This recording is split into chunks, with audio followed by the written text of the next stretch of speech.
வணக்கம் நண்பர்களே. மீண்டும் உங்களை எல்லாம் இந்த திருக்குறள் சொற்பொழிவிலே சந்திப்பதில் மகிழ்ச்சி அடைகிறேன். நாம இப்ப 12வது அதிகாரத்திற்கு வந்திருக்கோம். 11 அதிகாரம் நாம முடிச்சிட்டோம். இந்த 12வது அதிகாரத்தினுடைய தலைப்பு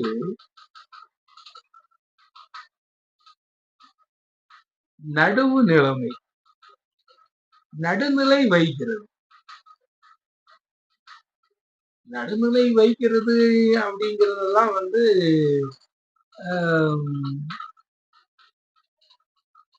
அதெல்லாம் ஒரு ஒரு பெரிய ஒரு விஷயம். அதுல ரொம்ப நுட்பங்கள்லாம் நிறைய இருக்கு. அத ஏற்றுக்கிடுறவங்க ஏற்றுக்கிடுவாங்க, ஏற்றுக்கிடாதவங்க அதற்கு எதிர்ப்பு தெரிவிப்பாங்க. இப்படிலாம் இந்த ஒருவர் இந்த நடுநிலைமைய சரிதாம்பாங்க, இன்னொருத்தர் இல்ல அது இன்னொருத்தருக்கு பாரபட்சமா இருக்கு அப்படின்னு இப்படிலாம் இந்த மாதிரி வரக்கூடிய அந்த ஒரு ஒரு பொது, அதாவது பொதுவாக உள்ள ஒரு விஷயம் இந்த நடுவு நிலைமை அப்படிங்கிறது. இந்த நடுவு நிலைமை அப்படிங்கிறது அதான் நம்முடைய நல்ல சிந்தனை, ஒரு நல்ல ஆழமான ஒரு சிந்தனை, அதுக்கப்புறம் நம்முடைய மனிதாபிமானம், அதுக்கப்புறம் எது நியாயம், அதுக்கப்புறம் நியாயத்திற்கு கட்டுப்படுதல், அந்த நியாயத்தை எடுத்து சொல்லுதல், அதை எடுத்து சொல்வதற்கு துணிவு அப்படின்னு சொல்லி பார்த்தோம்னா இந்த நடுவு நிலைங்கிறதுக்கு ஒரு சாதாரண விஷயம் இல்லை. இத ஒரு ஒரு அதிகாரத்துல முழுமையாக சொல்லிக்க. எடுத்த உடனே இதுல இந்த முதல் குறளை பார்க்கும் பொழுது எனக்கு ரொம்ப ஆச்சரியமா இருந்துச்சு. ஏன்னா இந்த முதல் குறள் என்னன்னா, இன்னைக்கு நம்முடைய இந்தியா முழுமைக்கு உலகம் பூராவுமே அது ஒவ்வொரு ஒவ்வொரு நாடுகளுக்கும் வெவ்வேறு பாணியில அந்த இதே ஒரே பிரச்சனை ஒவ்வொரு இடங்களையும் இருக்கத்தான் செய்யுது. இந்தியாவுல இன்னைக்கு அதாவது ஹாட்லி டிஸ்கஸ்டு டாபிக், அதாவது மக்கள் ரொம்ப ஒரு உணர்ச்சியாக சொல்லக்கூடிய ஒரு விஷயம் இந்த நடுவு நிலைமை அப்படிங்கிறதுல நாம இப்ப இந்தியாவுல மக்களை பிரிக்கிறது, மக்களை பிரிக்கிறது. ஆனால் ஒரு பகுதி மக்களை கொஞ்சம் அவங்களும் வாழட்டும், அவங்களும் கல்வியிலையும் அந்த சமுதாய அந்தஸ்துகள்லையும் அவங்களும் கொஞ்சம் கூடணும், அதுதான் ஒரு அரசனுடைய கடமை அப்படின்னு சொல்லி நாம அரசியல் சட்டம் ஏற்றி வச்சிருக்கோம். அந்த அரசியல் சட்டத்தின் பிரகாரம் இந்த மக்கள் மத்தியில பொதுவாகவே என்னன்னா ஒரு சமத்துவ சமுதாயம் அமைக்கணும்.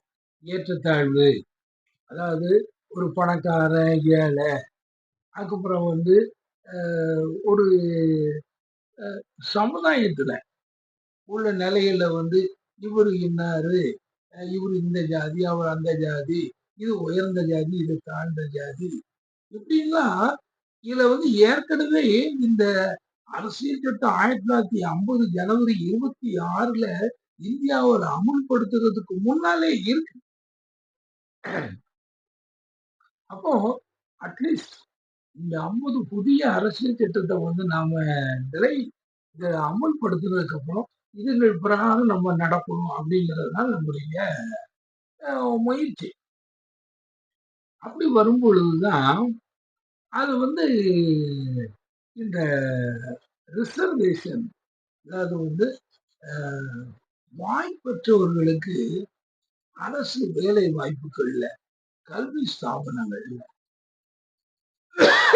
ஒரு இடஒதுக்கீடு கொடுக்கும்போது அது வந்து அவங்களுக்கு கொஞ்சம் மேல தூக்கி விட்ட மாதிரி இருக்கும். அவங்களும் கொஞ்சம் மேல வரலாம். ஏன்னா மொத்தமா வந்து இந்த கீழே இருக்கிறவங்க எல்லாருக்கும் எது இல்லைன்னா இந்த கல்வியும் கிடையாது, சம்பாத்தியம் கிடையாது. சம்பாத்தியத்துக்கு எது வழி? ஒரு நல்ல தொழில். இது எதுவும் இது கிடையாது. அந்த ஒரு நல்ல தொழில் எப்படி வந்து வரும்? அது கல்வியின் மூலம் தான் ஒரு மனிதன் தொழிலை கற்றுக்கிட முடியும். ஆக இப்படி வந்து இருக்கிறதுனால இந்த 2யும் வந்து அவங்களுக்கு கொஞ்சம், அதாவது இந்த கல்வி ஸ்தாபனங்கள்ல சேரும்போது அவங்களுக்கு கொஞ்சம் ஒரு ஒரு வழிய, ஒரு செப்பரேட், அவங்களுக்கு வந்து ஒரு நீ எந்த பக்கமா போனது ரொம்ப நெருக்கடியா இருக்கு, அதனால நீங்க வந்து இந்த வழியில போங்க அப்படின்னு போடுற மாதிரி ஒரு ஒரு சர்வீஸ் ரோடுன்னு இப்ப போடுறாங்கல்ல, பெரிய பெரிய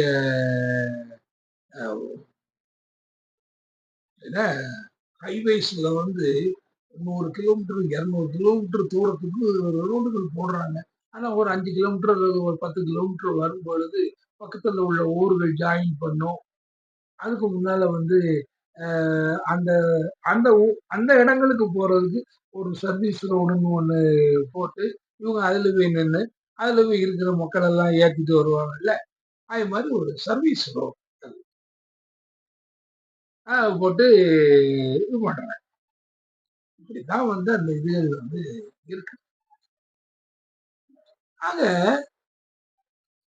இதுல வந்து என்ன ஹாட்டா வந்து பேசப்படுதுன்னா, இதுக்கு வந்து எதிர்ப்பு தெரிவிக்கிறவங்க எல்லாம் என்ன சொல்றாங்கன்னா, சும்மா இவங்க வந்துகிட்டு எல்லாத்தையும் வந்துகிட்டு வேலையை கொடுக்கணும், படிப்பு கொடுக்கணும்னாங்கல்ல, முதல்ல அவங்களுக்கு ஒரு தகுதி இருக்கா? இதை கொடுத்தா தானே தகுதி வருவீங்களா?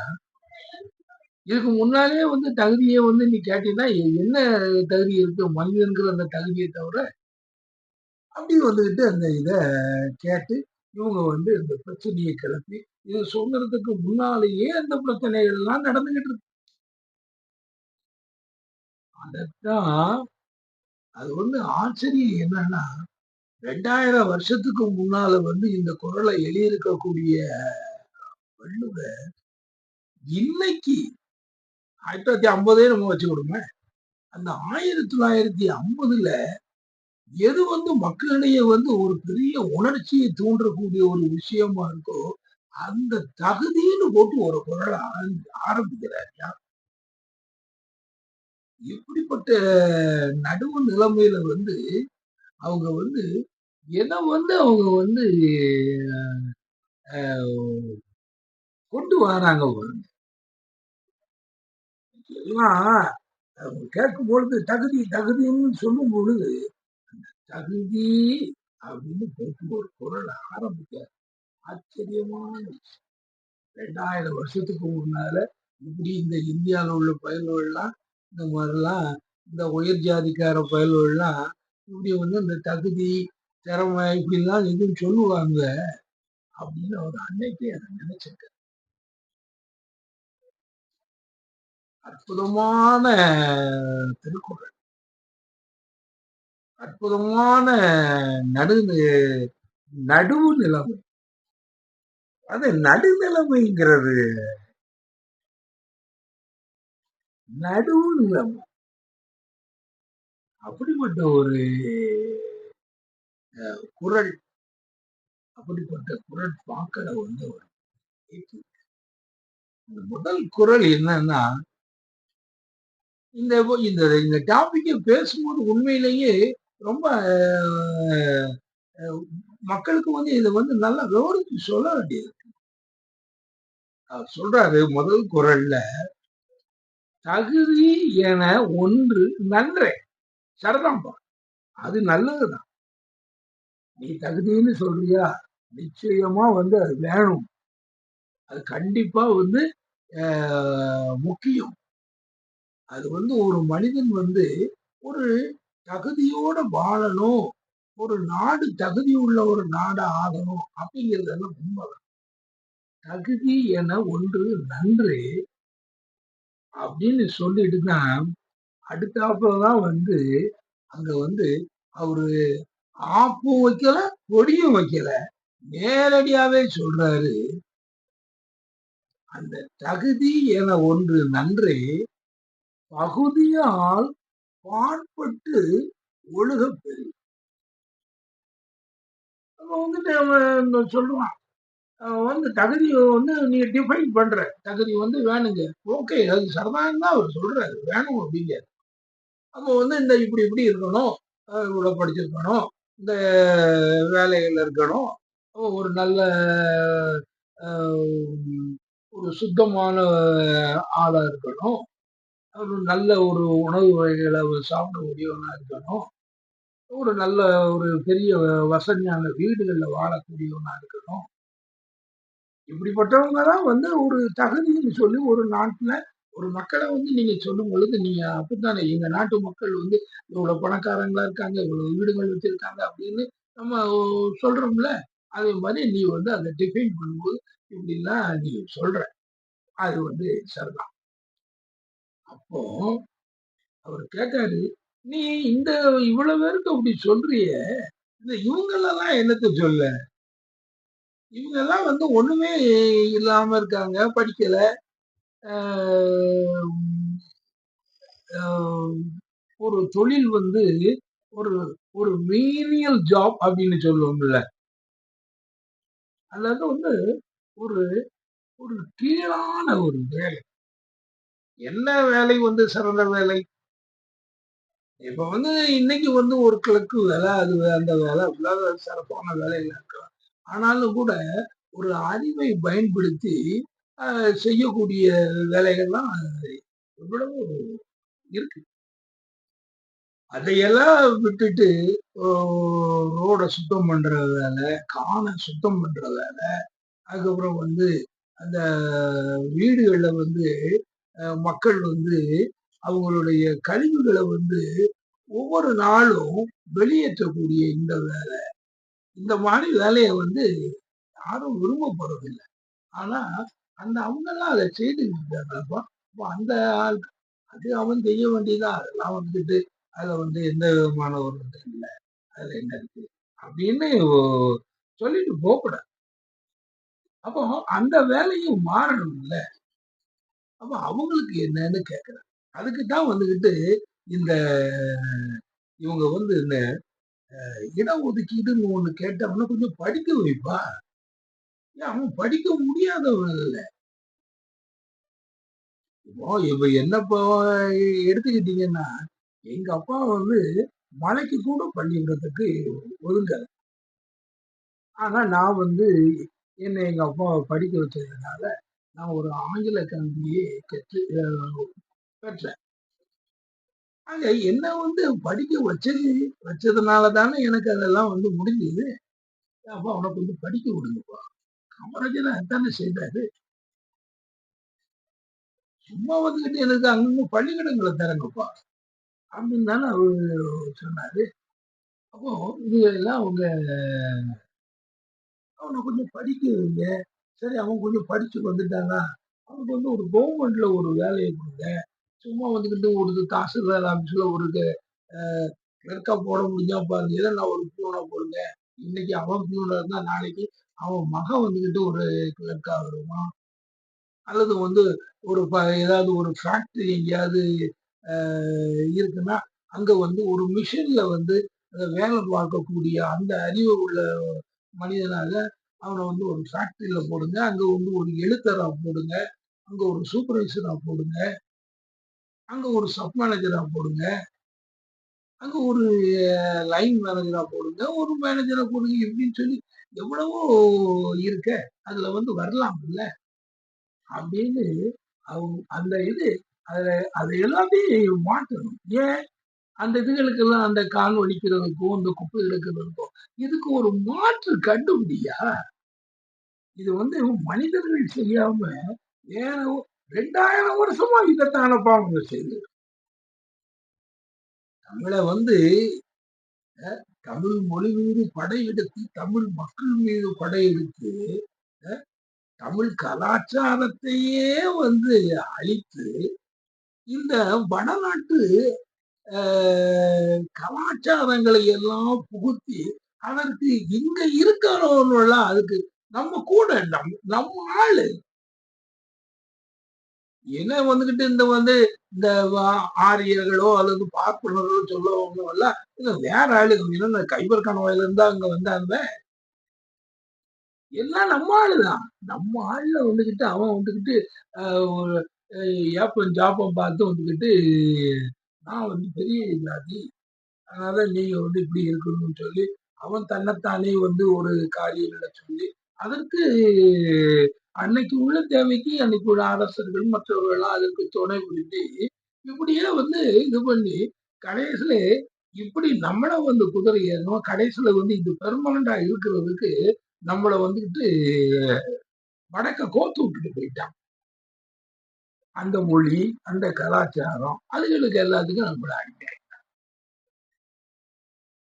அப்போ இப்படி வந்து இருக்கக்கூடிய இந்த கட்டத்துல இவங்களை வந்து மேல கொண்டு வரணும் அப்படின்னாச்சுன்னா இந்த ஒண்ணுதான் வந்து வழி.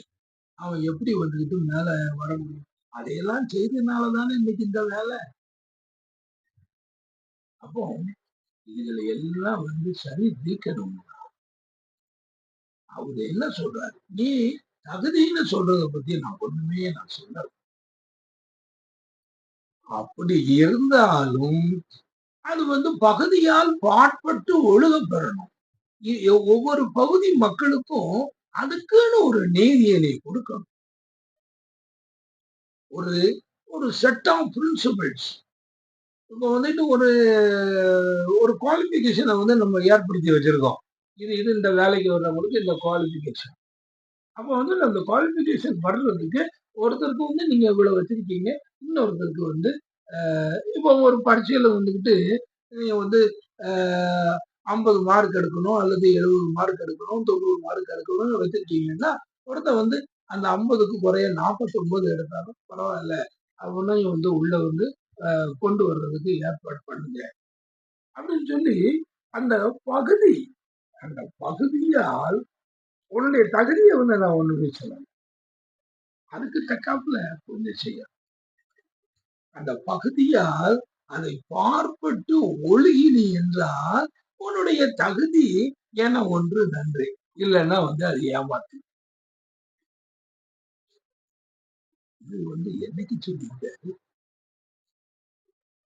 1950 வந்து ஜனவரி 26ல நம்முடைய நாடு வந்து குடியரசு நாடாக வந்து பிரகடனப்படுத்தப்பட்டு இந்த இந்திய அரசியல் சட்டம் வந்து அன்று முதல் அமல்படுத்தப்பட்ட பிறகு தமிழ்நாட்டு கோர்ட்ல வந்து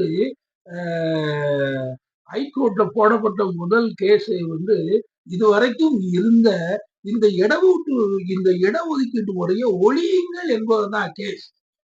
செண்பகம் துரைராஜன் அப்படிங்கிற ஒரு பெண்மணி வந்து ஒரு ஒரு கேஸ் போடுறாங்க. அத வந்து தமிழ்நாட்டினுடைய அந்த ஹைகோர்ட் வந்து அது சரிதான் அப்படின்னு சொல்லிட்டு அந்த இடஒதுக்கீடை ரத்து பண்றாங்க. அப்பதான் வந்தது தமிழ்நாட்டுல ஒரு பெரிய போராட்டம். எல்லாரும் எழுப்புனாங்க. தந்தை பெரியார் தலைமையில, தந்தை பெரியார் அவர்கள் ஒரு தலைமையில, பேரறிஞர் அண்ணா அவர்கள் தலைமையில எல்லாரும் வந்துகிட்டு இந்த இடஒதுக்கீட்டு கொள்கையை வந்து கண்டிப்பாக அமல்படுத்தியே ஆக வேண்டும். எதற்காக வந்துகிட்டு நீங்கள் சோசியலி அண்ட் எஜுகேஷனலி பேக்வர்ட் பீப்புளை வந்து நீங்க வந்து நாங்க வந்து மேல கொண்டு வருவோம்னு சொல்லி அதுவும் அரசியல் சட்டத்துல இருக்கு. அவங்களை நீங்க எப்படி கொண்டு வருவீங்க? அந்த சோசியலி அண்ட் எஜுகேஷனல் பேக்வர்ட் பீப்புளை வந்து நீங்க இப்படிப்பட்ட ஒரு இடஒதுக்கீடு இல்லைன்னா நீங்க கொண்டு வர முடியாது. அதை பண்டித நேரு அவர்கள் ஆமோதித்தார். அவர் அதை ஏத்துக்கிட்டார். நல்ல வேலை நம்ம பிரதம மந்திரி மோடி அவர்கள் இருந்தாருன்னா அவர் வந்து அதை ஏற்றுக்கிடவே மாட்டார். அவர் வந்து அன்னைக்கு வந்து அதை ஏற்றுக்கிட்டார்.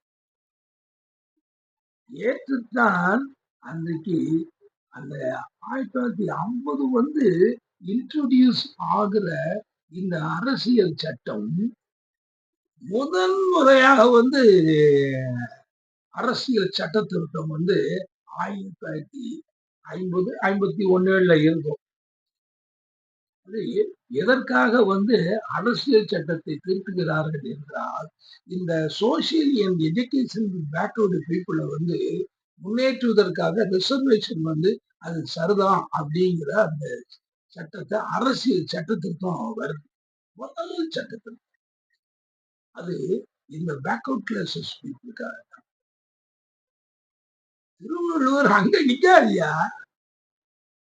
திருவள்ளுவர் தந்தை பெரியார் மூலமாகவும் பேரறிஞர் அண்ணா மூலமாகவும் அங்க இந்திய பாராளுமன்றத்துக்குள்ள அன்னைக்கு திருவள்ளுவர் வந்துட்டாரு. அவர் சொல்றாரு அங்க வள்ளுவருடைய குரல் வந்து குரல் வந்து குரல் வந்து அங்க வந்து பிரதிபலிக்கும். ஆமா, அவரு என்ன சொன்னாரு அதுதான்.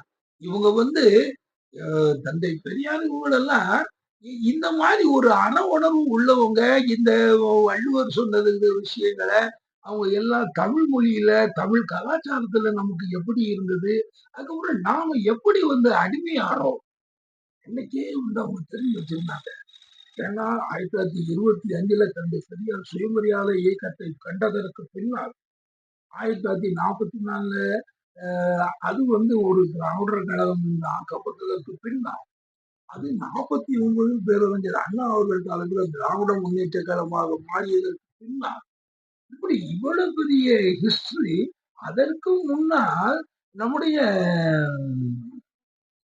நீதி கட்சியினுடைய ஆட்சியில தான் முத்தையா முதலியார் மூலமா இந்த முதல் இந்த ஆட்களை வந்து நம்ம இடஒதுக்கீட்டுல வந்து இடஒதுக்கீட்டு முறையே வந்து முத்தையா முதலியார் வந்து அந்த நம்ம அந்த நீதி கட்சி மூலம் நீதி கட்சி அமைச்சரா இருக்கும் போது அது வருது. அங்க இவ்வளவு ஹிஸ்டரி நமக்கு இருக்கு.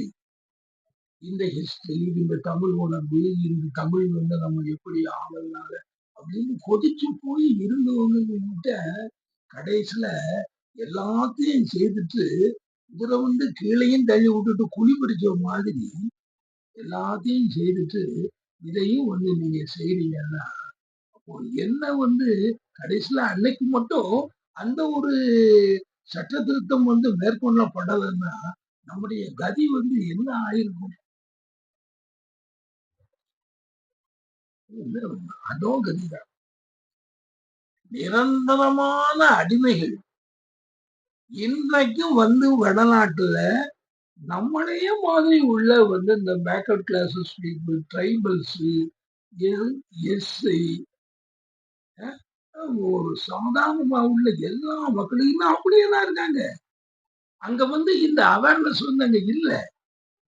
இன்னைக்கு நாம வந்து அவங்கள மெஜாரிட்டியை காமிச்சு நம்மள வந்து ஒரு மைனாரிட்டி ஆக்குறதுக்கு என்னெல்லாமோ செய்து நம்மள வந்து இந்த கலாச்சாரத்தை அந்த மக்களுடைய கலாச்சாரத்தோட இணைச்சி அதுதான் இந்திய கலாச்சாரம்னு இன்னைக்கு சொல்லிட்டு இன்னைக்கு வந்து உட்கார்ந்துகிட்டு இருக்காங்க. அந்த மக்கள் அந்த இந்திய கலாச்சாரம்னு அதை பின்பற்றி கொண்டு இருக்கக்கூடிய மக்களுக்கு கிடைத்தது என்ன? இன்னும் அவர்கள் முன்னேறவில்லை. அவர்களைப் போல நாமளும் இருக்க வேண்டும். ஆனால் அங்க அதை இருக்கணும்னா எப்படி முடியும்? அதே கலாச்சாரத்தை அதே அந்த அவங்களுடைய புராணங்களை அவங்களுடைய தெய்வ வழிபாடுகளை இதை வந்து நாம வந்து பின்பற்ற வேண்டும் என்பதற்காகத்தான அந்த இதை வந்து செய்றாங்க. இப்படி வந்து இருக்கிற இந்த ஒரு நிலனால வந்து இன்னைக்கு அந்த மக்களுக்கு வந்து இன்னும் வந்து அங்க வந்து அந்த இன்னைக்கு நீங்க வந்து வடநாட்டு மக்களுக்கு வந்து அவங்களுக்கு வந்து இந்த மத்திய சர்க்கார் கைக்கு கீழே இருக்கக்கூடிய துறைகள் வந்து நீங்க எண்ணிக்கை அடங்காத துறைகள், அத்தனையும் பணம் சம்பாதிக்கும் துறைகள். நீங்க பாத்தீங்கன்னா எத்தனை மினிஸ்டர்ஸ் இருக்காங்க, அங்க 62 மினிஸ்டர்ஸ் இருக்கிறாங்க அப்படி, அல்லது அல்லது 70 மினிஸ்டர்ஸ் இருக்காங்க. ஒவ்வொருத்தருக்கும் ஒவ்வொரு துறை இலாக்காக்களை நீங்க எடுத்து பாத்தீங்கன்னா, ரயில்வே, டிஃபென்ஸ், அதுக்கப்புறம் நிலக்கரி, அதுக்கப்புறம் அணு ஆயுதம், இப்படி பாத்தீங்கன்னா அத்தனையும் வந்து இந்த மத்திய சர்க்கார் இங்க வந்து தமிழ்ல ஒவ்வொரு மாநிலங்கள் வந்து அதுகள் வந்து அதுவும் வந்து நம்முடைய பி.ஆர். அம்பேத்கர் வந்து இருந்ததுனாலதான் இந்த சட்டங்களை எல்லாம் ஒழுங்காக அவர் உருவாக்கி கொடுத்துட்டு போனார். அதுலயும் கூட இந்த எஜுகேஷனை வந்து இந்த எமர்ஜென்சி காலத்துல அது மத்திய சட்டத்துக்கு பொது பிரிவுக்கு கொண்டு போயிட்டாங்க. அதுல இருந்து விடுபடவே முடியல சார். அந்த அந்த அந்த பொது பகுதிக்கு கொண்டு போனதுனால இன்னைக்கு வந்து நீ வந்து அந்த இந்தியையும் வந்து 3வது மொழியாக நான் ஏற்றுக்கொள்கிறேன் என்று சொன்னால் உனக்கு இத்தனை கோடி ரூபாய் சர்வ சிக்ஷா அபிக்ஞான்ல வந்து உனக்கு நான் பணம் கொடுத்தேன்னு சொல்றாங்க. எப்படி? அப்போ இதே மாதிரிதான வந்து எல்லா விஷயங்களையும் நமக்கு வந்து அவ்வளவு வசதிகளுமே வந்து மத்திய சர்க்கார் கையில. அந்த மத்திய சர்க்காருடைய மக்கள், அந்த வடநாட்டு மக்களே வச்சுக்கிட்டுங்க, எல்லாருமே வந்து அவ்வளவு பேரும் பெரும் பெரும் பதவியில் இருக்காங்க. யாரு? அவ்வளவு பேரும் பிராமின்ஸ். இல்லை என்றால் அடுத்த பணக்காரர். அதுல வந்து பணக்காரர் அவர்களை சார்ந்தவர்கள். அந்த பிராமின்ஸுக்கு அடுத்தால கொஞ்சம் முன்னேறிய சில வகுப்பார். நாங்களும் பிராமின்ஸ் மாதிரி உள்ளவங்க சிலர் வந்து வேஷம் போடுவாங்க, அந்த மாதிரி உள்ளவங்க. மற்றபடி வேற யாருமே வந்து ரயில்வே போர்டு சேர்மன் யாரு, ரிசர்வ் பேங்க் கவர்னர் யாரு, இதெல்லாம் வந்துகிட்டு வடநாட்டுல உள்ள குப்பனும் சுப்பனுமா வந்து உட்கார்ந்துகிட்டு இருக்கான். எலெக்ஷன் கமிஷனுக்கு வந்து கமிஷனர் யாரு. ஆக இது எல்லாமே வந்து அந்த பதவிகளை பூரா அவங்க பேரை சொல்லி, ஆனால் அதே மக்கள் பேரை சொல்லி இங்க இந்த பகுதியில இருக்கிற மக்களை எவ்வளவோ தாழ்த்துறாங்க. இந்த தாழ்த்துறது வந்து இந்த இப்ப பாத்தீங்கன்னா இதை வந்துட்டு நம்முடைய ரெப்ரசன்டேஷனே பார்லிமெண்ட்ல வந்து குறையக்கூடிய அளவுக்கு இருக்கு. அப்போ பார்லிமெண்ட்ல உள்ள ரெப்ரசன்டேஷன் குறைஞ்சிட்டா என்ன ஆகும்? அதுக்கு வந்துட்டு அங்க உள்ள மக்கள் வந்து ஜாஸ்தியா இருக்கு. இங்க நாம வந்து பாப்புலேஷன் கண்ட்ரோலுக்கு வந்து நாம வந்து முயற்சி எடுத்து நாம மக்களை குறைச்சிக்கிட்டோம்னா அதுக்கு வந்து பனிஷ்மெண்ட். ஆக இப்படி வந்து ஒரு பெரிய ஒரு நிலைய வந்து இந்த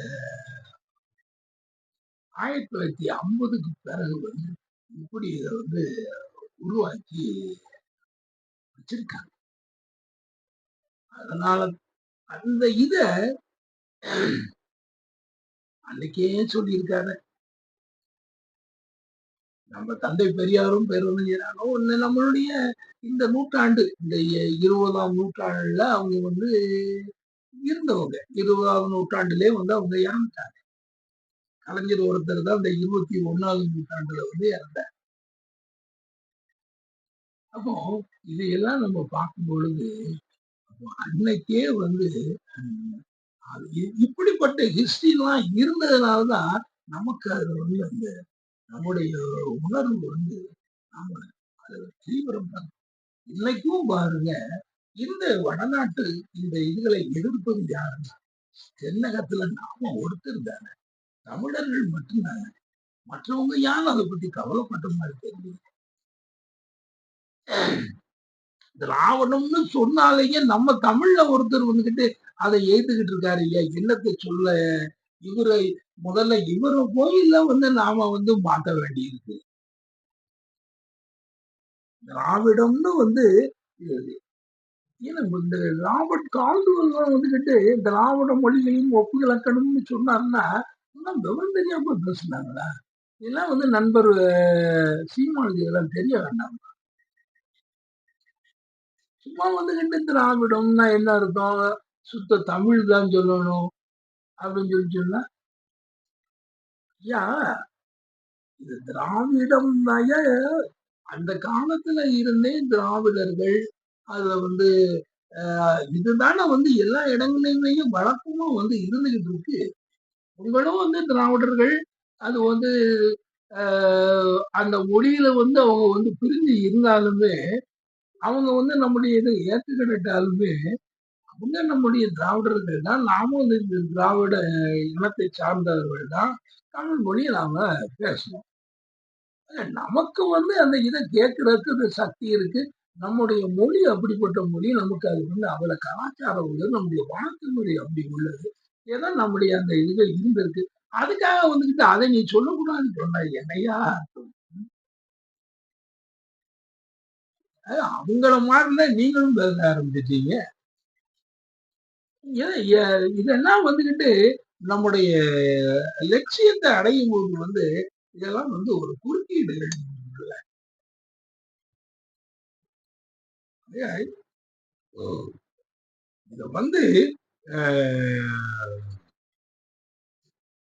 இப்படிப்பட்ட ஒரு ஹிஸ்டரி, இப்படிப்பட்ட ஒரு ஹிஸ்டரி வரலாறு நமக்கு இருக்கு.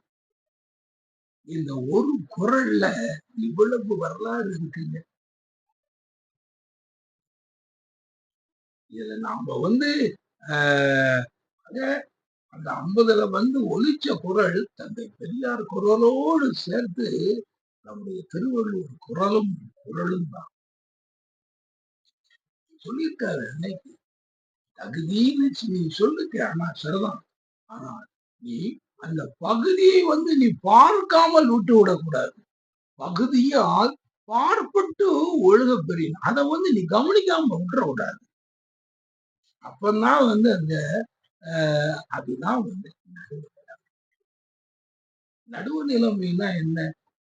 அதுல நியாயம் இருக்கணும். அந்த நியாயம் இல்லாத நடுவு நிலைமைங்கிறது நீங்க எப்படி நீங்க அந்த நடுவு நிலைமை இருந்தாதானங்க நீங்க இந்த மாதிரிலாம் நீங்க பேச முடியும். நடுவு நிலைமை இல்லாம போயிட்டுன்னா அது எதேச்சதிகாரம் தானே. ஒரு ஒரு சாராருடைய ஒரு ஒரு குறிப்பிட்ட இன மக்கள் அது அது ஒரு ஒரு எத்தனிக் சுப்ரீமாசி தானே. இன்னைக்கு கூட இந்த மேல்நாடுகள்லாம் இந்த ஒயிட் சுப்ரீமாசிஸ்ட் அப்படின்னு சொல்லி சொல்றாங்க. அதே மாதிரி இங்கேயும் அந்த எத்தனிக் சுப்ரீமாசி தானே நின்றுருக்கோம். எல்லாமே நாங்க தான். எல்லாம் அவ்வளவு பேரும் நீ கடைசியில முன்னால இருந்த மாதிரி வந்தா கைய கட்டி நிக்கணும், ஊர்ந்து போகணுங்கிற நிலை தானே. இப்படி மக்களை